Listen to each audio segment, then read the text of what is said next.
In the future, cities will become deserts. Roads will become battlefields. And the hope of mankind will appear as a stranger. He works alone against all odds. He may be the best chance we've got.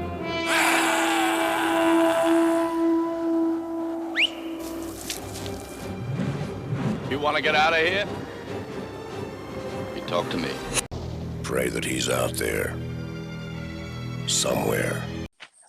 Welcome to the latest episode of the podcast that wouldn't die. I'm your host, Kevin. With me, as always, is Aaron. Don't watch Newsmax. This week, we'll be discussing the science fiction classic, Road Warrior, also called Mad Max 2, in case there's any confusion. Well, after watching Road Warrior, I'm surprised there was a 2. Is number 1 better? Number 1 is much more low budge. The reason, little history lesson.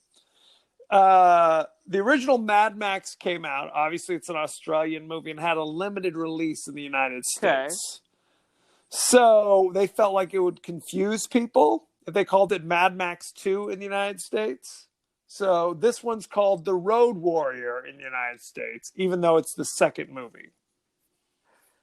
And then there's, of course, the third movie, Mad Max Beyond Thunderdome. Right. I have not. This is the first time I've seen this movie. I have never seen the other 2, and maybe my review will be because of that. I don't have early memories of this that brought it close to my heart, like perhaps you. So I'm strictly. I just paid my $10, and I walked into a theater. I sat down, and this was presented to me, and that's how I'm judging it. That's all you need. Well, the first movie is they're both a lot of kind of car racing, you know what I'm saying? Like chase movie kind of tropes that are in both of them. The first one is not really post-apocalyptic, though. It's much more like this guy is basically the equivalent of the highway patrol. You know, he's got a young family who are killed by this gang of, I don't know, toughs, crazy Australian toughs.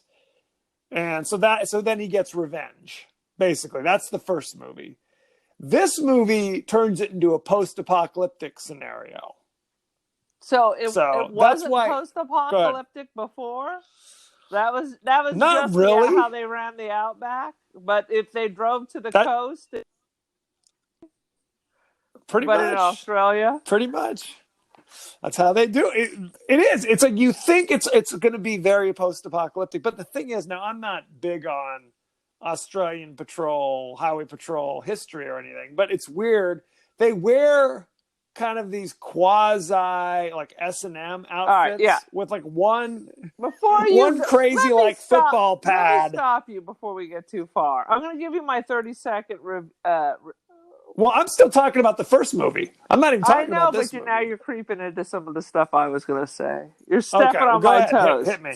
The second one, I am just going to describe as Priscilla, Queen of the Desert, but the cast members this time are escapees from like a San Francisco leather club. Yes. It is absolutely. Judas Priest in their summer wear. That's correct. It is kind of a similar thing. It's a road movie. You needed to get somewhere. There was a child involved. Think about it. They're both Australian. Yeah. I just can't get beyond the assless chaps in the Australian desert. Right. Yes. There was some of that even when it was not supposed to be post-apocalyptic in the first movie. Like there's weird, like, because a lot of like muscly shaved dudes, you know, wearing kind of like leather straps. And you're like, what is happening? Lord Humunculus. What is this stuff? Lord Humongous. Not homunculus. But then again, that was in the first movie. In this movie, they steer right into it because you do have There dudes. was like a 20-minute catch you up on what was going on at the beginning. Right. Yes. There's a kind of here's what's happened, but then they kind of throw in, oh, by the way, there was also a nuclear war that occurred in the middle of the last movie and but this it movie. only destroyed technology, and everyone seemed to live. Because there was a war, and then they just showed large groups of people discussing how the world should be, and then here we are. It's hard to know if this is just the way Australia is, just in general, just a vast desert wasteland. I think it is. All the large cities are on the coast, and then you have this empty center that's all deserty and such. Well, what's interesting is evidently you say nobody was damaged, but clearly all the Aboriginal people from Australia were killed in the Holocaust because there's not a single person of color. Well, maybe they're just not down with any of this bullshit, and they're sitting over at like Sydney or something and chilling on the coast. Could be. They're like, F this, Lord Humongous, and the rest of the village people can have the center of Australia. I'm heading out. One thing that's interesting, and I think this is very much an Australian thing. I mean, because it came up, just Australia, it's all boomerangs and billabongs. All the characters have bizarro, crazy names that mean like Lord Humongous. And you see this carries over even into Fury Road. What's Fury Road? Where it's like the Academy Award nominated Mad Max Fury Road that came out like 2 years ago. No, I didn't see that. With Tom Hardy and Charlize Theron. I know who Tom Hardy is. I know who... Best Picture. Do you see movies? Not these kind of movies. That's a pure Kevin movie. It was nominated for Best Picture. That's all I'm trying to tell you. Yeah. So there you go. Good time. It was the latest sequel in the Mad Max pantheon. So did it beat Midnight or something to win, or what? It did not win. And it did not beat Midnight. Damn you. Oh, sweet Jesus. But you're right. But part of you wonders if in the future it's just like, you know what? There just aren't enough people left. So we're kind of forced to become leather people. You know what I mean? Like it's prison. Hot. Who wears the leather when it's hot? Is that why you got the ass has to breathe? What is that? I'm not talking about fashion. I'm talking about lifestyle choices. Okay. There weren't a lot of women running around. That was the other thing. There were a few, and they didn't look half bad. You'd think they'd all be irradiated mutants, but I don't see. I mean, I guess Lord Humongous, his face is kind of mutated. I mean, Lord Humongous's crowd. Rob Halford or whatever, the lead singer from it's not Judas Priest. Can't all be Judas Priest. Because it did have a Judas Priest vibe. It's got a little kind of leather. It's got a little Nazi thing going on there. It's definitely Leather Club. They said this is kind of behind the scenes. Yeah, there's like one woman on that group. They're not trying to repopulate the earth. Let me just tell you that. They're just living their lives. They're just living their lives. Well, the thing is that in this world, gasoline is the single most important thing that you can have. So you spend your whole time wasting it doing donuts around your camp for hours and hours and hours and hours? Please. Right. And everybody drives like these V8 gas guzzlers everywhere they go with blowers and nitrous oxide. Exactly. Where did they get those tanks filled? That's the question. There's a lot of interesting magic going on. I wrote down there's a shortage of gas, yet everyone seems to have it. I mean, the Marauders, there's like 50 cars they were driving. Dune buggies and crazy. So, good times. Let's go right into behind the scenes. Go for it. What you got? We didn't even talk about our favorite parts. That's what behind the scenes is. Behind the scenes. I love that I have to. Or sorry, behind the scenes. Come on, man. I'm losing my mind. You gotta go to the bathroom. Highlights. Is the chicken Highlights. ready? What's happening? It could be. Sorry. let's jump right into the highlights. Is what I meant to say. So one of my favorite characters is the feral child, which from this moment on will be referred to as Chaka. I wrote that down and I underlined it. Chaka from Land of the Chaka Lost. with the boomerang and a deadly boomerang, and at one point he throws it to the Marauders, and the priest or whatever puts his hand up. I got it, and fingers go flailing. Yeah, and everyone laughs. Everyone laughs, and then Lord Humongous gets upset because, of course, you're surrounded by idiots. You're clearly the only person who knows what's going on, and you can just see him going, "I'm surrounded by idiots." Pretty much. Lord Humongous is the voice of reason in this movie, evidently. Oh, good Lord. I wrote down lots of leather and football pads. I guess they do play Australian rules football in Australia. So, because everybody's wearing football pads, shoulder pads. Because there's a surplus of those in the future. There is. It's important. Yeah, I just wrote a lot. Ashless chaps, Judas Priest summer wear. A lot of donuts. Well, in behind the scenes, they talk briefly about how they just basically raided sporting goods shops, thrift stores, and S&M clubs for their for all the outfits. Absolutely. Absolutely. Without a word to say. Now there's the forbidden love between Wes, the red-headed Mohawk dude from Weird Science. Yes, he was in a couple other 80s movies we're going to talk about. But pretty much dressed as he is. Dressed as he is. With his man boy love. Now, he claims, no, like off camera, like behind the scenes. He talks about, that was not my love interest. That was like a kind of a father figure kind of thing. The 20-year-old boy with the bleached hair.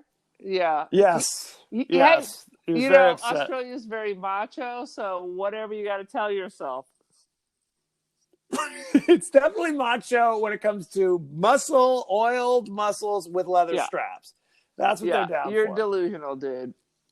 Tell yourself another lie as you cry yourself to sleep. With the exception of Chaka, the monkey boy, everybody was remarkably clean. Did you notice that? Everybody looked like they just stepped out of the shower. With the green teeth. He was filthy as a hug. That is true. The gyro captain, it's like they made a point to say, well, your teeth are just jacked. You have gross, yucky teeth for no other reason. Everybody else, right? The Marauders, who just attack and rape everyone they see, all look pretty clean, remarkably enough. Shockingly enough. We should talk a little bit about the plot. Basically, okay, so in the future, it's all about driving around, I guess. But there's an outpost in the desert where they pump gas. So they have to defend it, these kind of villagers. This is basically kind of a Western motif. Let me give you a little bit of science. Have to... Gas doesn't... You don't pump gas. You pump oil, and it has to be refined. Yes. So at one point, he's like ordering, I want some super high octane. I want some... Yes. How are they going to do that? Diesel I guess it's a refinery. Heating oil. That's why diesel prices always go up in the winter, because on the East Coast here, they mix it with heating oil.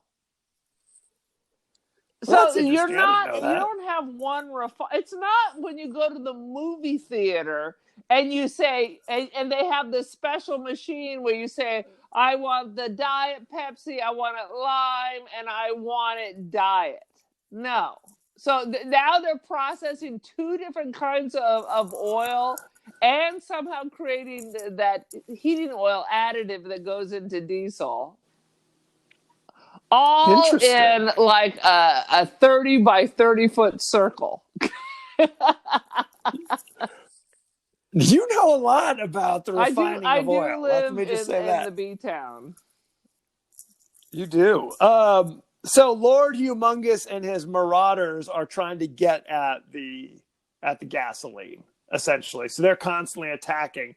Max is just basically we didn't even mention Max is played by famous anti-Semite Mel Gibson. It's hard to remember when but before all his true nature came out, when he was still innocent and attractive, and some people just got to keep their mouths shut. Before he had 14 children, and we had to learn all about his weird breakaway Catholic religion with his cult-like father, and dear Jesus. This was the movie that basically made him famous in the United States. He'd done a bunch of things just straight Australia, but this is the one that kind of opened doors where now he's like, a good-looking guy. Lethal Weapon. He's got Costner acting skills, but, good looks will do a lot for you. That's all you need, for goodness sake. So he's there. He's basically kind of a lone wolf type. He's reluctant to help anybody. But then, of course, at the 11th hour, he decides to help out. And his heart, he's a good person. Because again, he was basically Highway Patrol of Australia. He was like Punch, basically. From so is he doing Aboriginal soap operas now, or? Yes, that's exactly right. What I don't understand. So he and the Marauders, they're just driving around. Yeah, well, I guess it's post-apocalyptic, so you go from place to place, getting the things you need to survive. Eventually you're going to run out of gas. Right. So but I guess you build a little house or something? And what are they eating? We see them marauding gas and eating dog food, but there you go. Come on. I don't see. You would think food would be as urgent as gas so you can do donuts. Well, how about water? Oh, water that's interesting. Very important in the middle of the desert. That's interesting. Good call. Important. Yeah, we don't see them drink any water. You do see him eat a can of dog food that he splits with his crazy mud dog. I saw a dead kangaroo, so I'm guessing there's some kangaroos. A dingo ate my baby. Yep. That's true. Dear God, there are some critters, but no, none of that. I guess that's not really a focus. It's just... We do see some bunny rabbits. There are rabbits. There are kangas. Yeah, that's about it. Good times. This is definitely Mel Gibson's most interesting role that he says 3 words in. So that's true. I mean, if it's he like a thing where it's like he can't talk about the Jews. So there you have it. Yeah, that's the deleted scenes, evidently. Good Lord. Sweet Jesus. No, it's true that it's basically like he says nothing, so everybody else has to speak a lot. And frankly, there's the scene where the villagers, I'm calling them the villagers, the gas people are trying to escape from the Marauders by hauling all their gasoline to the coast where they're going to live like, I don't know, hippies or something, living the good life. 2,000 miles away. And frankly, they all get killed. One right after another. All the villagers. It was like these guys suck. Dead, when there was that one utopian town, and all it took was one breach, and everybody was like, "I'll just lay down here and let the monsters eat me." It's true. Well, so Max is driving the 18-wheeler. It's allegedly filled full of gas. And there's like 4 people on there as well who have like crossbows who are supposed to fend off the Marauders. And they all die, I swear, in 30 seconds. Except for Max. I'm like, this is a horrible plan. Whoever came up with this plan, not good. And then the leader of the group pulls up in a car saying, we've won. And then he's dead. Yeah, takes a spike in the back. Yeah. Only Chaka. He managed to survive. And isn't it interesting that all the townies managed to coordinate themselves?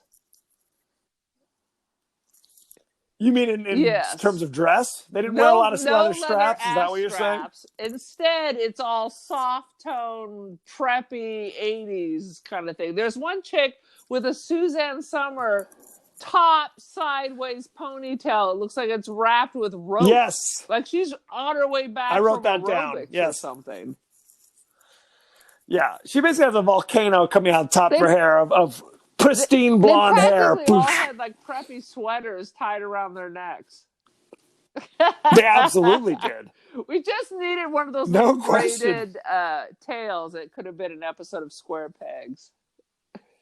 It was like cable Yes. knit sweaters. It was like, what is happening? Sweet Jesus. And do you have any other highlights you want to talk Well, about? I mean, of course, we can always talk about how it's all nonsense. The comedy relief is the dude who is buried in the sand and puts snakes out to try to get people, and then spends 20 minutes blowing the sand out of his nose. How awful.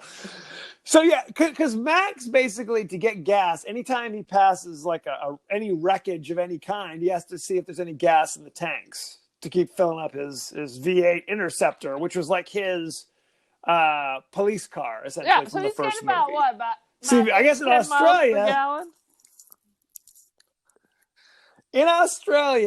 you drive these crazy. It's like Vin Diesel should be driving this car. It has literally a blower coming out of the engine. So it's like you need to be able to drive At all 180 miles an times. hour, If you're essentially. If you're Why haven't they ever At all reached the times. coast themselves? Do they just circle around the center of Australia? What are they doing? Where are they going? What is the plan? What is Lord Humongous's plan?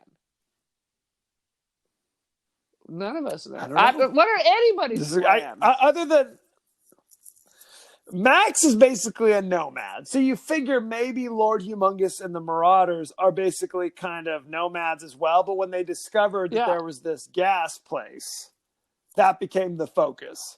The gas people, I guess, were just living there until they suddenly realized, hey, we should just move to the coast. Exactly. We should like just... the hippies we are. And doesn't it seem strange that the Marauders keep replenishing their numbers? It doesn't matter how many you kill. There always seems to be the same number of people. Well, they said something along those lines, that we keep getting weaker, they keep getting stronger. Exactly. How is that happening? It would seem like they're both just getting weaker because just randos just popping up out of the woodwork, I guess. It's hard to say. Every 10 minutes, Who the knows? Marauders are losing like at least 3 cars. And if your car, which is more like a dune buggy, flips upside down 75 times and you're in it, your head dead meat, Pilgrim. is rolling around and dingoes are playing with it. And yet, oh, no question. apparently not. Because it seems like the same cars in the next This is the scene, question. so. This is true. And that's the other thing. They have unlimited supply of vehicles to drive all over the place And never run out of gas. So good because times. they clearly don't have since they're nomads, they have to bring everything with them. I don't see, where do they sleep? Where is the gas for all these vehicles they're using nonstop? Well, you're right in the sense that you think you could just wait out the Marauders, that eventually they just run out of gas. You would think so. Right? If they keep circling, eventually they just run out of gas. Damn, what do we do now? I guess we just have to run up there and get hit with the you might as flamethrower? well hang out. The only problem, because it works the other way too, is if they have to go out and scavenge for food. If they don't have food supply, then you're dealing with like a siege thing, like with a castle, where they would just wait for them to run out of food. Which they don't discuss at all. And then they surrender. They don't, you're right. I thought about that. It's like you think Captain Humongous, whatever his name is, would just be like, we're just not going to let you leave. And then they would have to deal with, oh, we're starving, we have to leave, kind of thing. But there's no discussion about that either. Lord Humongous, so, time is money. That's what they say. Good Lord. Anything else before we move on to behind the scenes? It's no, I already told you the best part. It's Chaka. It's Chaka and the leather man, and I'm obsessed basically with the dude with the ashless straps. I hope you have some besides his denying the gayness. I want to hear a lot of stories about Australia with leather ass straps. That's how they do it. Mel Gibson had only 16 lines of dialogue in the entire film, and 2 of them were, "I only I've came only for the came gasoline." to party. Yeah, if you ever do see Fury Road, Tom Hardy says He just even kind of less, playing grunts the and same character. scratches. He just grunts and scratches. The dog in the movie, Mad Max's little sidekick, is named simply Dog. And they got it from the pound like a week before Oh, how filming was to start. They weird! saved it Because from that dog euthanasia. is clearly very trained. Yep. How do you train a dog like that for 5 minutes? Well, they didn't really train him that much. They actually had to put earplugs in his ears because the engine noises would scare him and cause him to like. And then they took him right back to the constantly. pound right after shooting. Took him right back. No, one of the cameramen adopted him after it was all said and done. But he had such a good personality, a friendly personality, that the scenes where he's supposedly attacking the gyro captain, they actually got along well, and they were just playing kind of a tug of war game with like his scarf, basically. So there you go. Good times. There is a scene where there's a serious accident that occurs during one of the stunts. So the final chase at the end of the movie, a car crashes into another car, and you see the stuntman fly off and literally do like a loop-de-loo in the air. And he wasn't supposed to. He was supposed to literally fly over the other car and land, but his leg clipped the car in front, and he actually broke his leg in the air. But it looked that so was good crazy. that I was like, how do they do that? I totally saw that. Yeah. They chose this area because there hadn't been rainfall in 4 years. Like Bakersfield. And in the middle of they filmed it in Taft, actually. But in the middle of filming, a week of rain occurred, so they had to stop filming. Interesting. Very sad. Mel Gibson at this time was an unknown in the United States, so all the commercials did not focus on him at all. Basically, he's a good-looking guy. I'm surprised they didn't flash him up there a little bit. You think? James Cameron cited this movie as one of his influences behind The Terminator. All right. So one thing I noticed, it said music composed by Brian May. Is that Brian May of Queen? Yes. Brian May did the music for the first one and for this one. Yeah, all of the orchestra.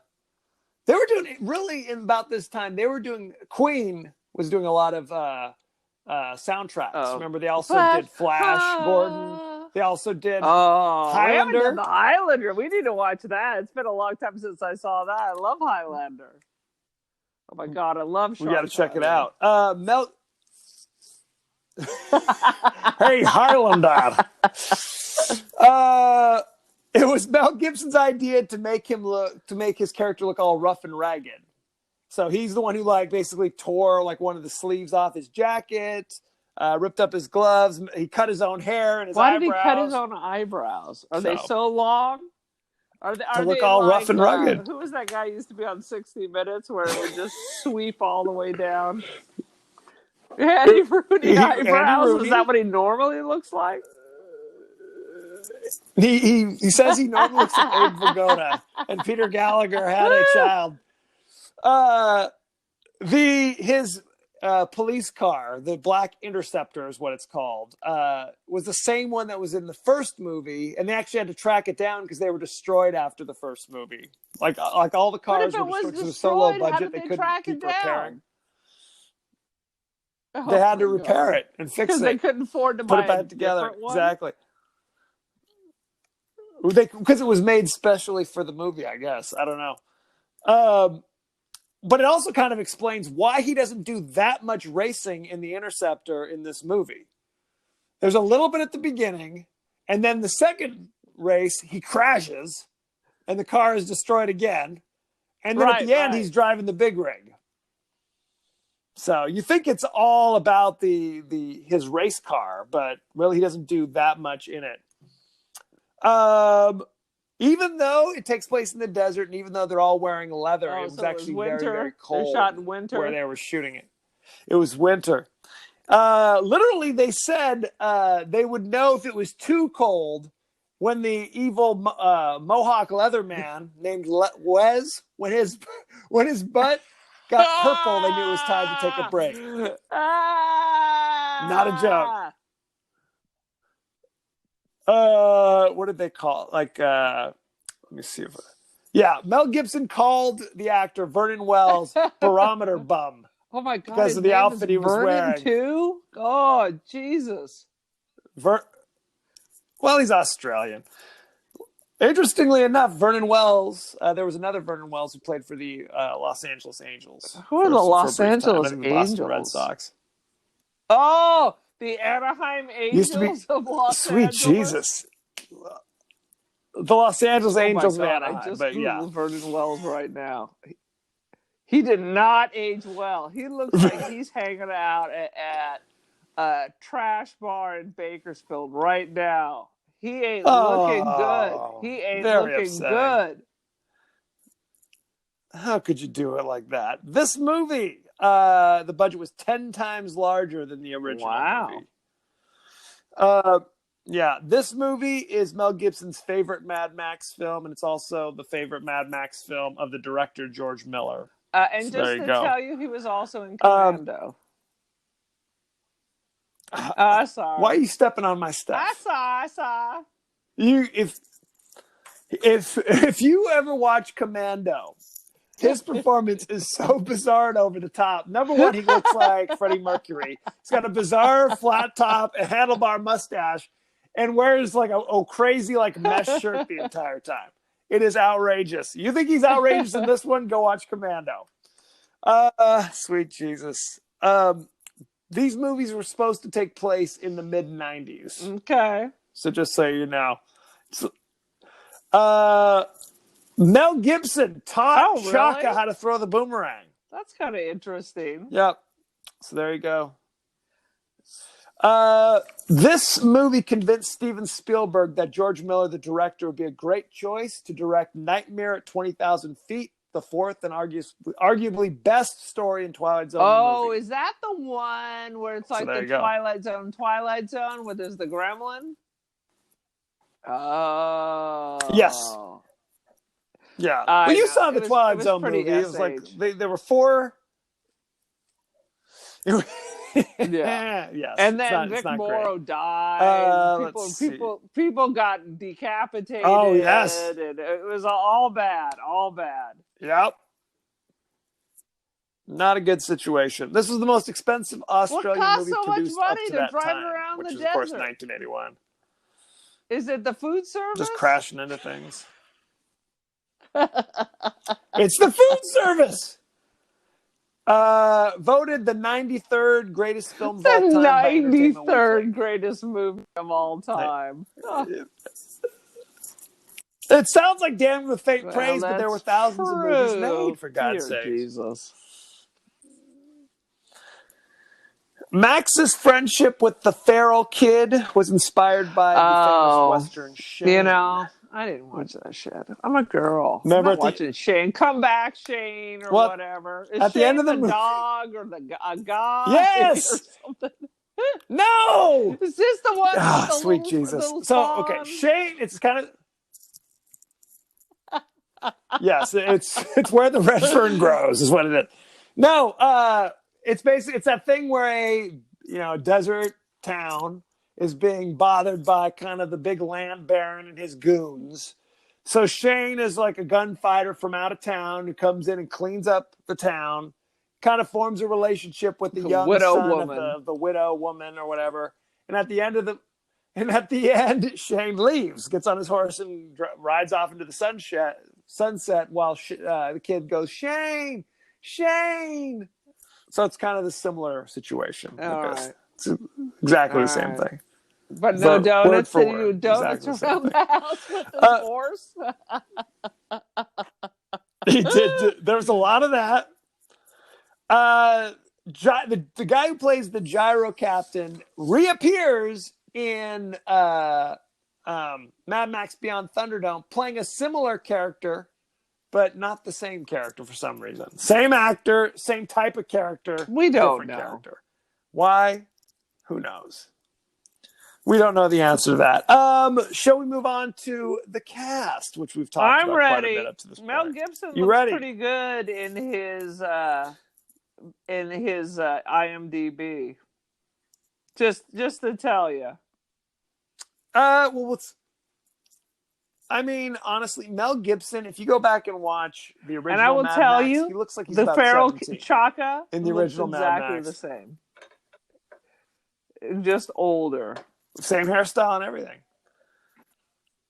Very good. Okay, obviously Mel Gibson, Braveheart, Lethal Weapon, Ransom. Give me back my son. Conspiracy theory. Yeah. You know, I don't need to go through Mel Gibson's Mein stuff. Kampf. Mein Kampf. Bruce Spence played the gyro captain. As I said, he was also in Beyond Thunderdome. He was actually in Star Wars Episode 3. He's tall. He's in Lord of the Rings, but he's in Star Wars Episode edition, 3, so that's The not Matrix good. Revolution, Narnia, Yep. Ace Ventura. That's it. Oh my God. All-star cast. We talked about Vernon Wells played Wes, who was voted as like the number one henchman I can see that in movie history, evidently. And the ultralight dude were both in another movie in the 90s called Shrimp on the Barbie. He was Bennett in Commando.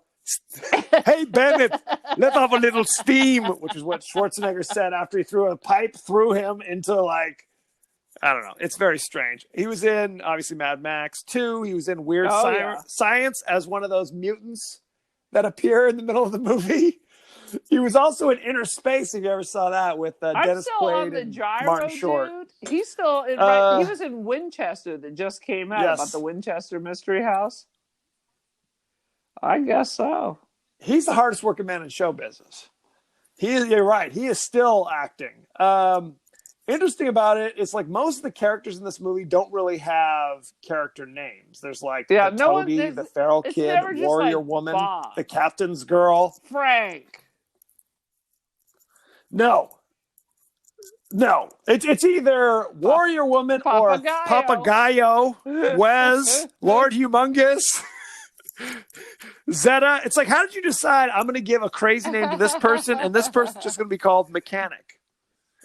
Interesting. The mechanic is the paraplegic who's like on a bungee cord that bounces around repairing stuff. Or if stuff. that was just this thing that he just couldn't get up. To me, it was not clearly stated that he was paraplegic.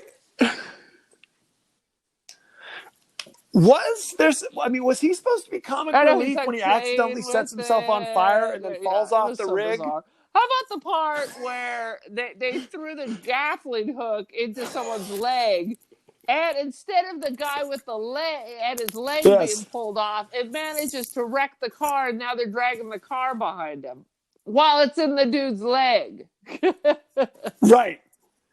Eventually. Yes. Well, then the whole thing gets pulled off. It goes downhill. Goes all downhill from that. The warrior woman gets shot with a bunch of arrows and just slumps over. It's like, you guys suck at this. Chaka's doing a better job. Was she in the Rock and Roll High School? That's who she'd look like. Not Riff Randall. That's Riff Randall.